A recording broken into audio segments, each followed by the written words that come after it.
On est l'aménageur de la ZAC Campus Grand Parc, dont vous avez sûrement dû déjà entendre parler, notamment pour la partie nord, donc qui se situe de l'autre côté du parc des Hautes-Bruyères et qui est déjà en phase travaux.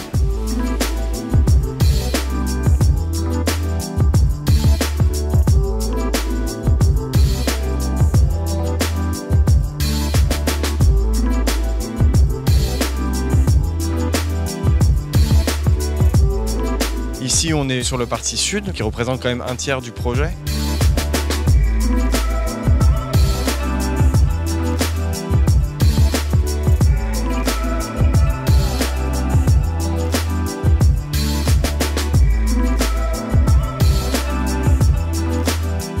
Cette zone-là, elle est en léger décalage par rapport à la partie nord parce qu'il y a eu cette volonté aussi des élus de re-questionner le plan d'aménagement de ce secteur-là avec des nouveaux objectifs.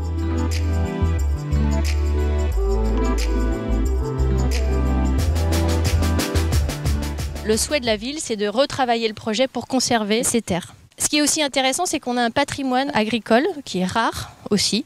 On a des serres qui sont plus ou moins en bon état. L'autoroute est longée d'une lisière boisée. On a émis l'hypothèse d'épaissir cette lisière aussi pour couper un peu plus des micropolluants. Ma motivation, c'est de savoir un petit peu ce qui se passe dans le quartier. Il va y avoir des grands changements et donc ça m'intéresse de voir ce qu'on peut faire aussi au niveau de l'urbanisme dans une ville. Je pense qu'on peut vraiment réhabiliter une ville avec des projets de jardins urbains. Et là, ça serait carrément une ferme, c'est l'idéal, quoi. On a invité aujourd'hui des habitants à venir visiter ce secteur sud de la ZAC Campus Grand Parc pour qu'ils puissent découvrir un peu l'étendue des terres agricoles qui sont disponibles sur la ville, l'étendue en fait de cet espace, puisque c'est aussi notre volonté, nous en municipalité, de préserver cet espace un maximum et donc de se dire comment on va construire autour de la ZAC pour garder un équilibre entre la qualité de vie, la nécessité de construire des logements parce qu'on sera à côté des transports en commun.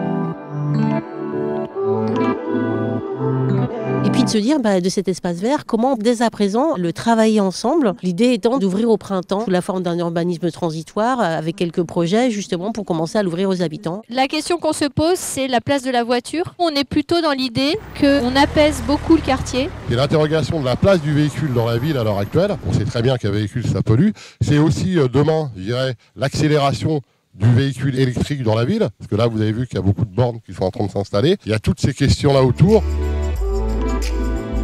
On a bien insisté sur le fait que nous on voulait plus de mobilité douce, plus d'espace vert et donc ça se travaille avec la population en leur expliquant les contraintes mais aussi en étant dans l'expertise d'usage qui doit aussi faciliter la réflexion. Et donc les habitants sont amenés à faire des propositions. On est bien dans la concertation, la ville se construit ensemble, on est sur un projet d'urbanisme long dans 5 ans, dans 10 ans, mais c'est dès maintenant qu'on doit commencer à réfléchir. On sera sur une densité métropolitaine, un quartier d'habitat collectif avec quelques bâtiments superposés aussi pour donner des échelles variées. On sera à l'échelle du secteur sud sur à peu près 4000 m² dédiés à du commerce, sachant qu'il y a déjà une grosse programmation commerciale aussi sur la partie nord. Comment on arrive à trouver la connexion entre ces jardins familiaux qui sont renfermés sur eux-mêmes, entre l'autoroute, les anciennes terres horticoles et puis cette ZAE. Comment on peut les intégrer au mieux dans le projet? Comment les circulations allaient être aménagées, la place de la végétation, cette question de la ferme urbaine, c'est des questions sur lesquelles j'avais pas beaucoup d'informations pour le moment, donc je voulais en avoir davantage. Le projet, pour le moment, est un peu à l'état encore embryonnaire, si je peux dire. Enfin, on en est vraiment au tout début. Il y a beaucoup de questions qui restent en suspens. C'est quand même intéressant d'avoir la présence d'architectes, d'élus et d'urbanistes pour avoir leur point de vue et comment ils voient les choses. Ça permet aussi aux gens de faire valoir des sujets un peu plus quotidiens.